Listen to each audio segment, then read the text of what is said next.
మరి ఎట్టు పెట్టేసారు ఇదా అది సైడ్కి పోకుండా అర్థం కదా గేట్ ఇదా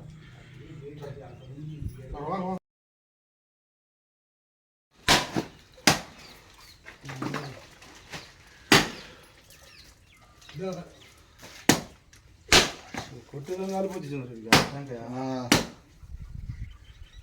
లేస్తుంది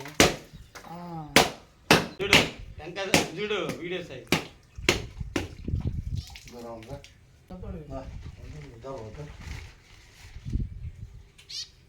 కొట్టండి అవుతా ఉంది 100 కాయలు కొట్టవల్లా తలా 10-15 కాయలు కొట్టాలి అయినా కొట్టాలి లెక్క ప్రకారం అయితే కొట్టని ఎవరు కొట్టినా ఒకటి 1,00,000 కాయలు ఇచ్చారు పసంది చేతి అవుతుంది రాయి చిన్న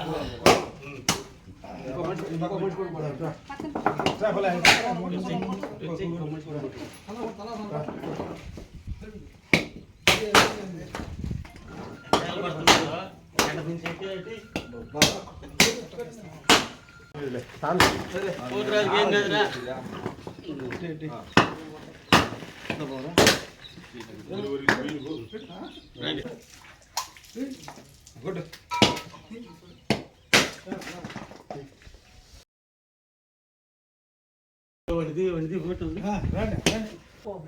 ఎదురు కార్లా టెంకాయలు కొట్టే పోతురాలు గుడికాడ ఇక్కడికి వచ్చి టెంకాయలు కొడతా ఉన్నాడు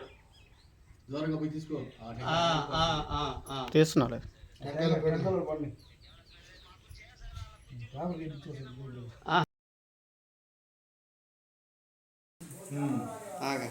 అందరూ నమస్కారం. ఇటీవల జరిగిన సార్వత్రిక ఎన్నికల్లో కోవూరు నియోజకవర్గం నుంచి ప్రశాంత్ అక్క పార్లమెంటరీగా విపిఆర్ గారు పోటీ చేసినారు. ప్రశాంత్ అక్క విపిఆర్ గారు అత్యధిక మెజార్టీలు గెలిస్తే దరిగుంటగాడ వెలిచి ఉన్న శ్రీ పోతమ్మ గుడి దగ్గర 101 టెంకాయ కొడతానని మొక్కుకున్నాను. కావున ఈరోజు ఆ మొక్కుబడిని తీర్చుకున్నాను. ఈరోజు ఇంకో కోరికను కోరుకున్నాను ఆ దేవుడిని. ఆ కోరిక వల్ల విపిఆర్ సార్ గారికి కేంద్ర మినిస్టర్ గాను, మన ఏమిరెడ్డి ప్రశాంత్ అక్క అమ్మగారికి రాష్ట్ర మినిస్టర్గా రావాలని మనస్ఫూర్తిగా దేవుని కోరుకుంటూ ఇన్ని ఓట్లు వేసి ఇంత మెజార్టీ కారకులైన ప్రజలందరూ కోవూరు నియోజక ప్రజలకి, నెల్లూరు తెలుగుదేశం పార్టీ కోసం కష్టపడిన ప్రజలందరికీ నమస్కారాలు. ఇట్లో రామతీర్థం శ్రీహరి గోపి రామతీర్థం పంచాయతీ అధ్యక్షుడు తెలుగు